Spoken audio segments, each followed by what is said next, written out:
Book Third, Chapter 2 of The Ambassadors, by Henry James. When Miss Gostrey arrived at the end of a week she made him a sign.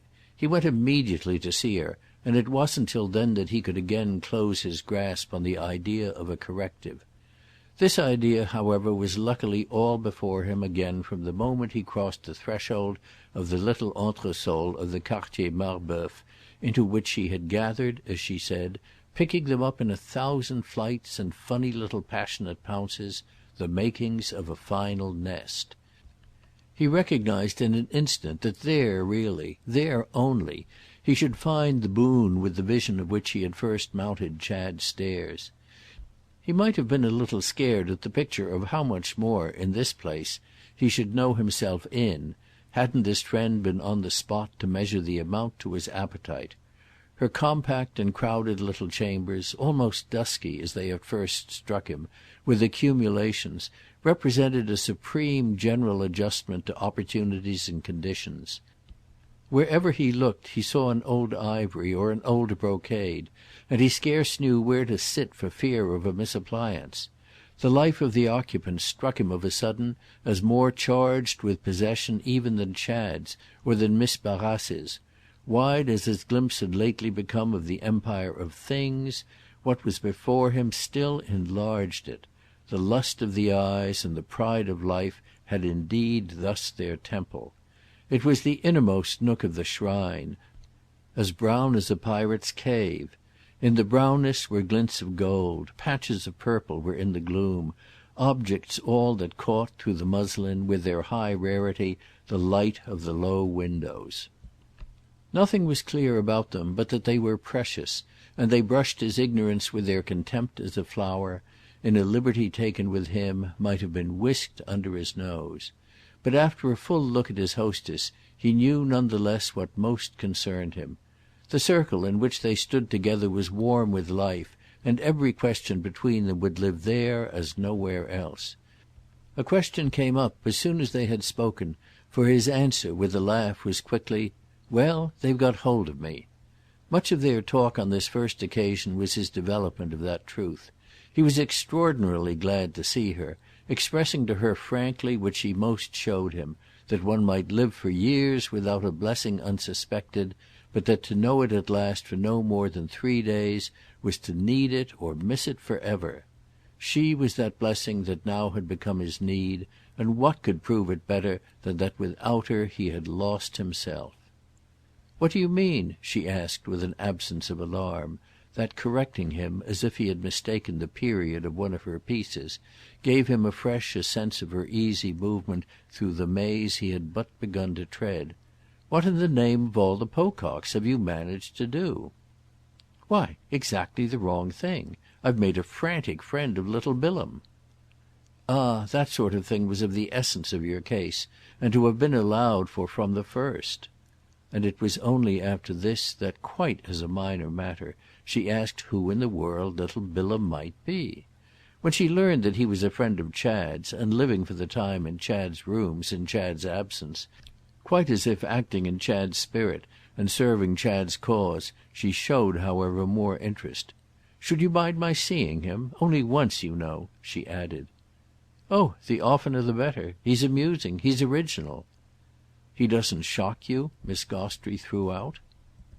"Never in the world. We escaped that with a perfection. I feel it to be largely, no doubt, because I don't half understand him, but our modus vivendi isn't spoiled even by that. You must dine with me to meet him," Strether went on. "Then you'll see." "Are you giving dinners?" "Yes. There I am. That's what I mean." All her kindness wondered. "Then you're spending too much money?" "Dear no. They seem to cost so little. But that I'd do it to them. I ought to hold off." She thought again. She laughed. "The money you must be spending to think it cheap. But I must be out of it to the naked eye." He looked for a moment as if she were really failing him. "Then you won't meet them?" It was almost as if she had developed an unexpected personal prudence. She hesitated. "Who are they, first?" "Why, little Bilham to begin with." He kept back for the moment Miss Barrace. "And Chad, when he comes, you must absolutely see." When then does he come?" "When Bilham has had time to write him, and hear from him about me. Bilham, however," he pursued, "will report favourably for Chad. That will make him not afraid to come. I want you the more, therefore, you see, for my bluff." "Oh you'll do yourself for your bluff." She was perfectly easy. "At the rate you've gone I'm quiet." "Ah but I haven't," said Strether, "made one protest." She turned it over. "Haven't you been seeing what there's to protest about?" He let her, with this, however ruefully, have the whole truth. "I haven't yet found a single thing." "Isn't there any one with him then?" "Of the sort I came about?" Strether took a moment. "How do I know? And what do I care?" "Oh, oh!"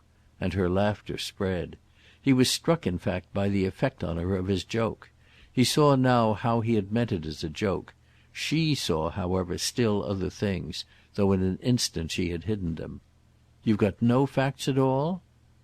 He tried to muster them. "Well, he has a lovely home." "Ah that, in Paris," she quickly returned, "proves nothing. That is rather it disproves nothing. They may very well, you see, the people your mission is concerned with, have done it for him." "Exactly. And it was on the scene of their doings then that Waymarsh and I sat guzzling." "Oh if you forbore to guzzle here on scenes of doings," she replied, "you might easily die of starvation." With which she smiled at him. "You've worse before you." "Ah I've everything before me. But on our hypothesis, you know, they must be wonderful." "They are," said Miss Gostrey. "You're not therefore, you see," she added, "wholly without facts. They've been, in effect, wonderful." To have got at something comparatively definite appeared at last a little to help; a wave by which, moreover, the next moment, recollection was washed. "My young man does admit furthermore that they're our friend's greatest interest." "Is that the expression he uses?" Strether more exactly recalled. "No, not quite." "Something more vivid? Less?" He had bent with neared glasses over a group of articles on a small stand, and at this he came up. "It was a mere allusion, but on the look-out as I was it struck me. Awful, you know, as Chad is." Those were Bilham's words. "Awful, you know. Oh!" And Miss Gostrey turned them over. She seemed, however, satisfied. "Well, what more do you want?" He glanced once more at a bibelot or two, and everything sent him back. "But it is all the same as if they wished to let me have it between the eyes." She wondered. "Quoi donc?" "Why, what I speak of. The amenity. They can stun you with that as well as with everything else." "Oh," she answered, "you'll come round. I must see them each," she went on, "for myself. I mean Mr. Bilham and Mr. Newsome. Mr. Bilham naturally first. Once only, once for each. That will do. But face to face. For half an hour. What's Mr. Chad," she immediately pursued, "doing at Cannes? Decent men don't go to Cannes with with the kind of ladies you mean." "Don't they?" Strether asked with an interest in decent men that amused her. "No, elsewhere, but not to Cannes. Cannes is different. Cannes is better. Cannes is best. I mean it's all the people you know—when you do know them; and if he does, why that's different too. He must have gone alone. She can't be with him." "I haven't," Strether confessed in his weakness, "the least idea." There seemed much in what she said, but he was able after a little to help her to a nearer impression. The meeting with little Bilham took place, by easy arrangement, in the great gallery of the Louvre, and when, standing with his fellow visitor before one of the splendid Titians, the overwhelming portrait of the young man with the strangely shaped glove and the blue-grey eyes, he turned to see the third member of their party advance from the end of the waxed and gilded vista, he had a sense of having at last taken hold. He had agreed with Miss Gostrey—it dated even from Chester—for a morning at the Louvre, and he had embraced independently the same idea as thrown out by little Bilham, whom he had already accompanied to the Museum of the Luxembourg. The fusion of these schemes presented no difficulty, and it was to strike him again that at little Bilham's company contrarieties in general dropped. "Oh he's all right. He's one of us." Miss Gostrey, after the first exchange, soon found a chance to murmur to her companion; and Strether, as they proceeded and paused, and while a quick unanimity between the two appeared to have phrased itself in half a dozen remarks, Strether knew that he knew almost immediately what she meant, and took it as still another sign that he had got his job in hand. This was the more grateful to him that he could think of the intelligence now serving him as an acquisition positively new. He wouldn't have known even the day before what she meant, that is if she meant, what he assumed, that they were intense Americans together. He had just worked round, and with a sharper turn of the screw than any yet, to the conception of an American intense as little Bilham was intense. The young man was his first specimen. The specimen had profoundly perplexed him. At present, however, there was light. It was by little Bilham's amazing serenity that he had at first been affected, but he had inevitably, in his circumspection, felt it as the trail of the serpent, the corruption, as he might conveniently have said, of Europe; whereas the promptness with which it came up for Miss Gostrey but as a special little form of the oldest thing they knew justified it at once to his own vision as well. He wanted to be able to like his specimen with a clear good conscience, and this fully permitted it. What had muddled him was precisely the small artist man's way—it was so complete—of being more American than anybody; but it now for the time put Strether vastly at his ease to have this view of a new way. The amiable youth then looked out, as it had first struck Strether, at a world in respect to which he hadn't a prejudice. The one our friend most instantly missed was the usual one in favour of an occupation accepted.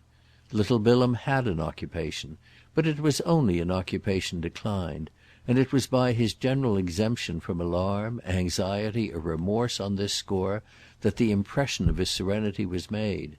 He had come out to Paris to paint, to fathom, that is, at large, that mystery, but study had been fatal to him so far as anything could be fatal, and his productive power faltered in proportion as his knowledge grew. Strether had gathered from him that at the moment of his finding him in Chad's rooms he hadn't saved from his shipwreck a scrap of anything but his beautiful intelligence and his confirmed habit of Paris. He referred to these things with an equal fond familiarity, and it was sufficiently clear that as an outfit they still served him. They were charming to Strether through the hour spent at the Louvre, where indeed they figured for him as an unseparated part of the charged iridescent air, the glamour of the name, the splendour of the space, the colour of the masters. Yet they were present too wherever the young man led, and the day after the visit to the Louvre they hung, in a different walk, about the steps of our party. He had invited his companions to cross the river with him, offering to show them his own poor place, and his own poor place, which was very poor, gave to his idiosyncrasies for Strether, the small sublime indifference and independences that had struck the latter as fresh, an odd and engaging dignity. He lived at the end of an alley that went out of an old short cobbled street, a street that went in turn out of a new long smooth avenue, street and avenue and alley having, however, in common a sort of social shabbiness, and he introduced them to the rather cold and blank little studio which he had lent to a comrade for the term of his elegant absence. The comrade was another ingenuous compatriot, to whom he had wired that tea was to await them regardless, and this reckless repast, and the second ingenuous compatriot, and the far-away makeshift life, with its jokes and its gaps, its delicate daubs and its 3 or 4 chairs, its overflow of taste and conviction, and its lack of nearly all else, these things wove round the occasion a spell to which our hero unreservedly surrendered. He liked the ingenuous compatriots, for 2 or 3 others soon gathered. He liked the delicate daubs and the free discriminations, involving references indeed, involving enthusiasms and execrations, that made him, as they said, sit up. He liked above all the legend of good-humoured poverty, of mutual accommodation fairly raised to the romantic, that he soon read into the scene. The ingenuous compatriot showed a candour, he thought, surpassing even the candour of Woollett, They were red-haired and long-legged. They were quaint and queer and dear and droll. They made the place resound with the vernacular, which he had never known so marked as when figuring for the chosen language, he must suppose, of contemporary art. They twanged with a vengeance the aesthetic lyre. They drew from it wonderful airs. This aspect of their life had an admirable innocence, and he looked on occasion at Maria Gostrey to see to what extent that element reached her. She gave him, however, for the hour, as she had given him the previous day, no further sign than to show how she dealt with boys, meeting them with the air of old Parisian practice that she had for every one, for everything in turn. Wonderful about the delicate daubs, masterful about the way to make tea, trustful about the legs of chairs, and familiarly reminiscent of those, in the other time, the named, the numbered, or the caricatured, who had flourished or who had failed, disappeared or arrived, she had accepted with the best grace her second course of Little Bilham, and had said to Strether, the previous afternoon on his leaving them, that since her impression was to be renewed she would reserve judgment till after the new evidence. The new evidence was to come, as it proved, in a day or two. He soon had from Maria a message to the effect that an excellent box at the Français had been lent her for the following night, it seeming on such occasions not the least of her merits that she was subject to such approaches. The sense of how she was always paying for something in advance was equalled on Strether's part only by the sense of how she was always being paid; all of which made for his consciousness, in the larger air, of a lively bustling traffic, the exchange of such values as were not for him to handle. She hated, he knew, at the French play anything but a box, just as she hated at the English anything but a stall, and a box was what he was already in this phase girding himself to press upon her. But she had for that matter her community with Little Bilham. She too, always, on the great issues, showed as having known in time. It made her constantly beforehand with him, and gave him mainly the chance to ask himself how on the day of their settlement their account would stand. He endeavoured even now to keep it a little straight by arranging that if he accepted her invitation she should dine with him first. But the upshot of this scruple was that at 8 o'clock on the morrow he awaited her with Waymarsh under the pillared portico. She hadn't dined with him, and it was characteristic of their relation that she had made him embrace her refusal without in the least understanding it. She ever caused her rearrangements to affect him as her tenderest touches. It was on that principle, for instance, that, giving him the opportunity to be amiable again to Little Bilham, she had suggested his offering the young man a seat in their box. Strether had dispatched for this purpose a small blue missive to the Boulevard Malesherbes, but up to the moment of their passing into the theatre he had received no response to his message. He held, however, even after they had been for some time conveniently seated, that their friend, who knew his way about, would come in at his own right moment. His temporary absence moreover seemed, as never yet, to make the right moment for Miss Gostrey. Strether had been waiting till tonight to get back from her in some mirrored form her impressions and conclusions. She had elected, as they said, to see Little Bilham once, but now she had seen him twice and had nevertheless not said more than a word. Waymarsh meanwhile sat opposite him with their hostess between, and Miss Gostrey spoke of herself as an instructor of youth introducing her little charges to a work that was one of the glories of literature. The glory was happily unobjectionable, and the little charges were candid. For herself she had travelled that road, and she merely waited on their innocence. But she referred in due time to their absent friend, whom it was clear they should have to give up. "He either won't have got your note," she said, "or you won't have got his. He has had some kind of hindrance, and of course, for that matter, you know, a man never writes about coming to a box." She spoke as if with her look it might have been Waymarsh who had written to the youth, and the latter's face showed a mixture of austerity and anguish. She went on, however, as if to meet this. "He's far and away, you know, the best of them." "The best of whom, ma'am?" Why, of all the long procession, the boys, the girls, or the old men and old women, as they sometimes really are, the hope, as one may say, of our country, they've all passed, year after year, but there has been no one in particular I've ever wanted to stop. I feel, don't you, that I want to stop little Bilham, he's so exactly right as he is." She continued to talk to Waymarsh. "He's too delightful, if he'll only not spoil it. But they always will, they always do, they always have." "I don't think Waymarsh knows," Strether said after a moment, "quite what it's open to Bilham to spoil." "It can't be a good American," Waymarsh lucidly enough replied, "for it didn't strike me that the young man had developed much in that shape." "Ah," Miss Gostrey sighed, "the name of the good American is as easily given as taken away. What is it, to begin with, to be one, and what's the extraordinary hurry? Surely nothing that's so pressing was ever so little defined. It's such an order, really, that before we cook you the dish we must at least have your receipt. Besides, the poor chicks have time. What I've seen so often spoiled," she pursued, "is the happy attitude itself, the state of faith and, what shall I call it, the sense of beauty. You're right about him," she now took in Strether. "Little Bilham has them to a charm. We must keep little Bilham along." Then she was all again for Waymarsh.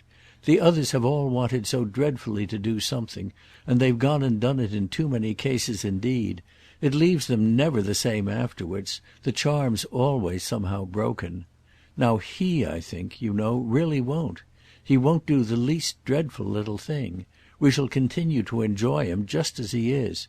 No, he's quite beautiful. He sees everything. He isn't a bit ashamed. He has every scrap of the courage of it that one could ask.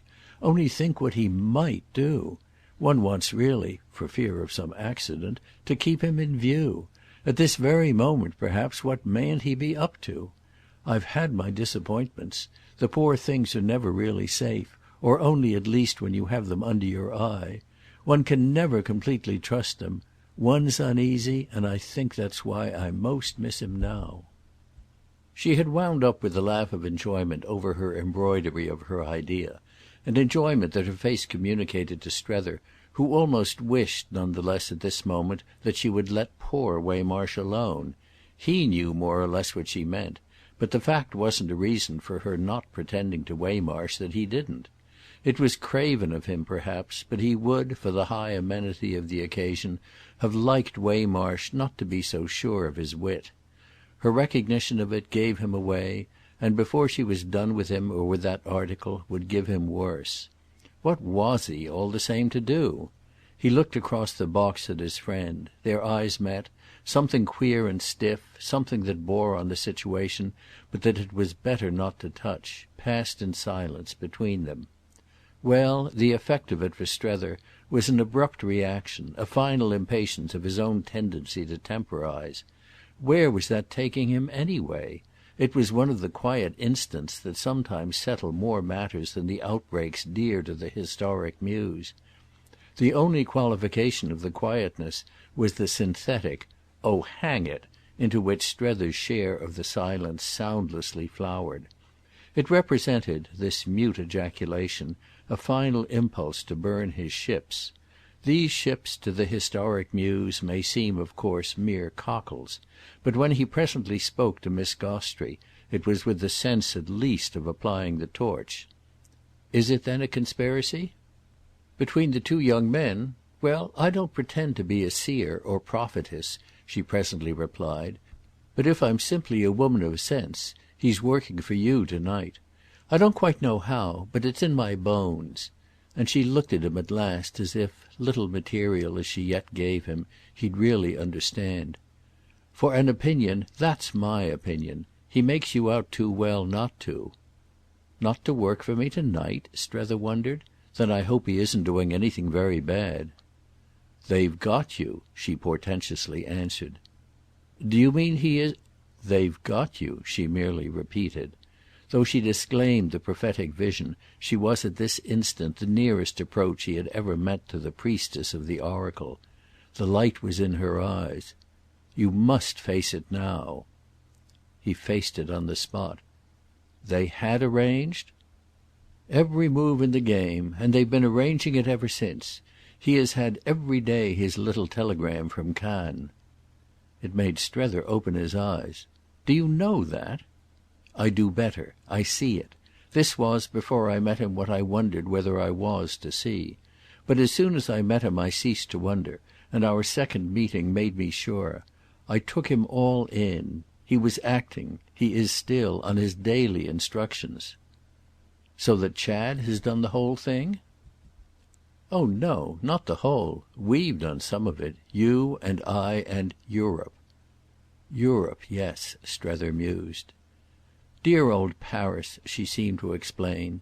But there was more, and with one of her turns she risked it. "And dear old Waymarsh. You," she declared, "have been a good bit of it." He sat massive. "A good bit of what, ma'am?" "Why, of the wonderful consciousness of our friend here. You've helped too, in your way, to float him to where he is." "And where the devil is he?" She passed it on with a laugh. "Where the devil, Strether, are you?" He spoke as if he had just been thinking it out. "Well, quite already in Chad's hands, it would seem." And he had with this another thought. "Will that be, just all through Bilham, the way he's going to work it? It would be, for him, you know, an idea. And Chad with an idea."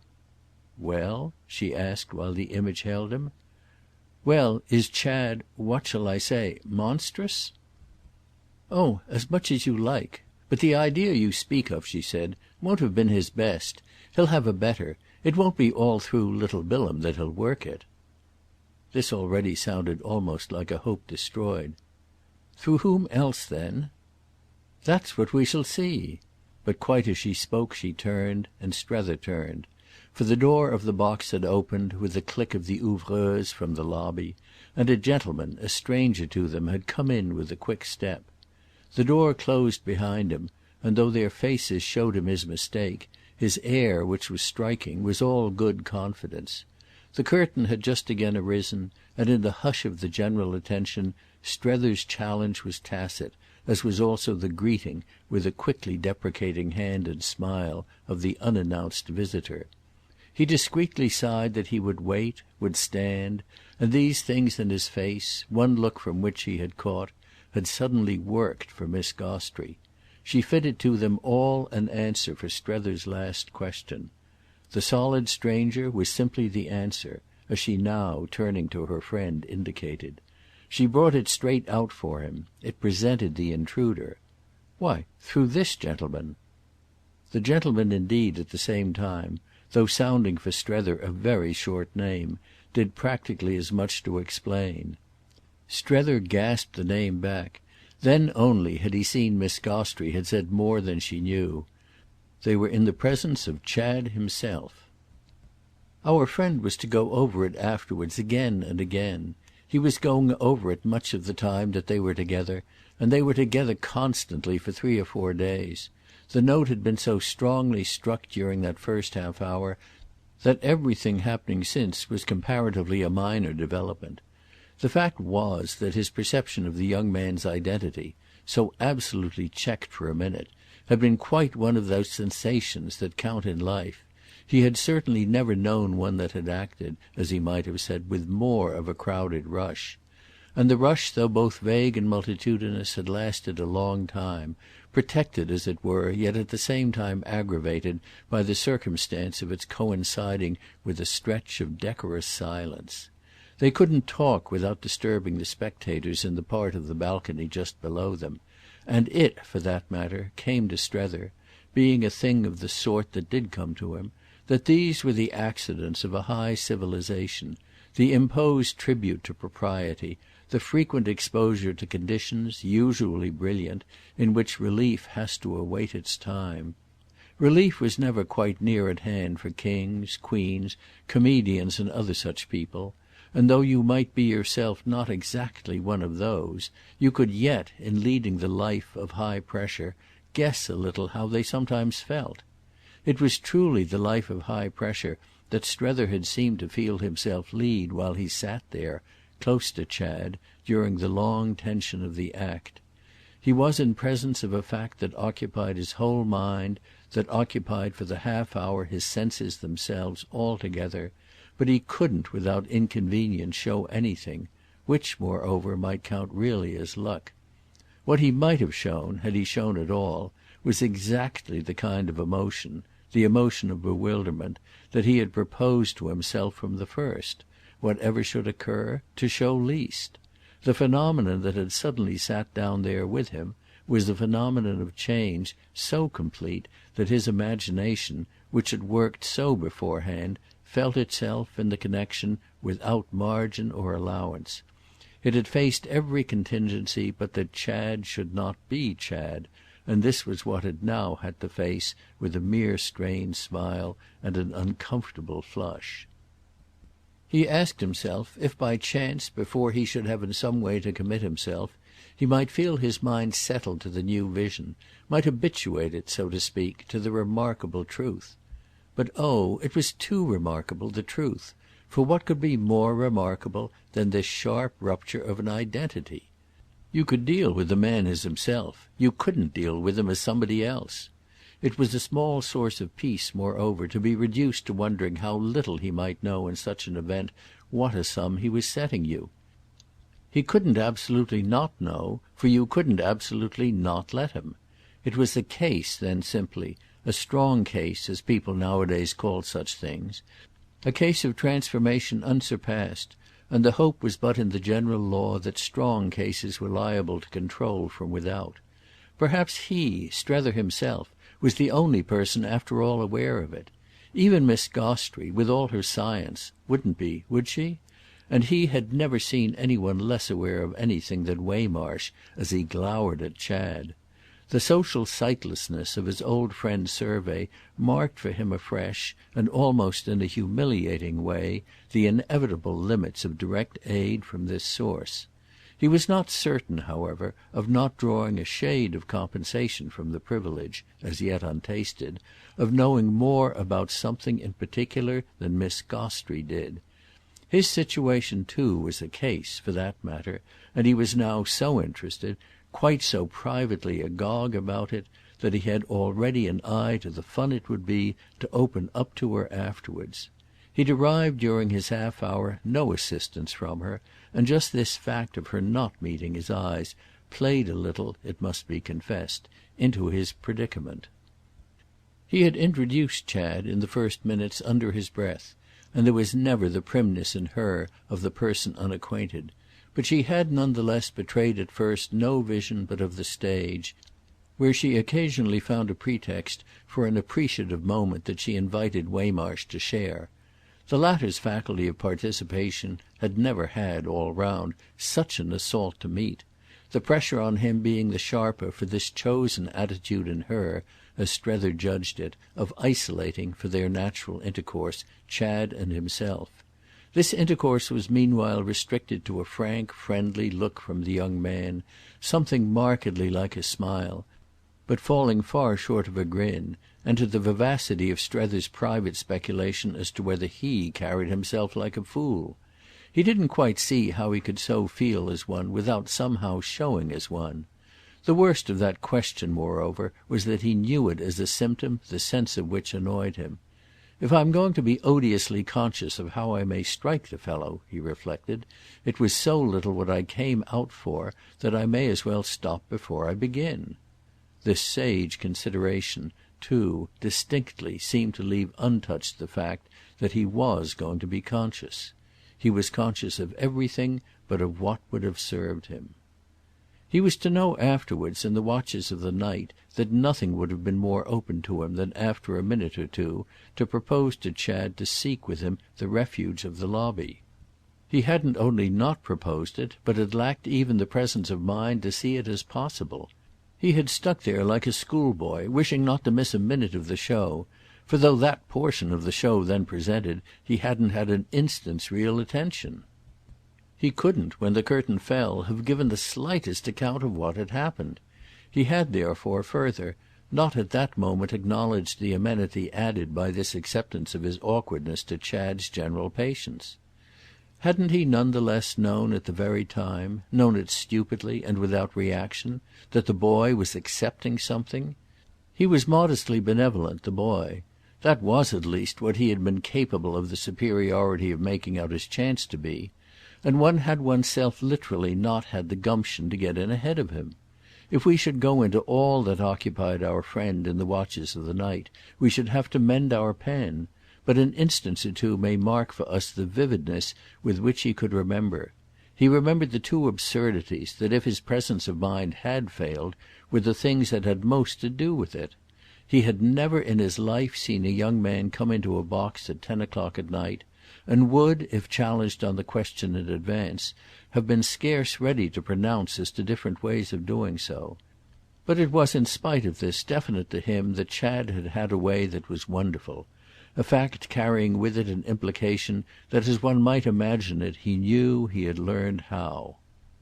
Here already then were abounding results. He had on the spot, and without the least trouble of intention, taught Strether that even in so small a thing as that there were different ways.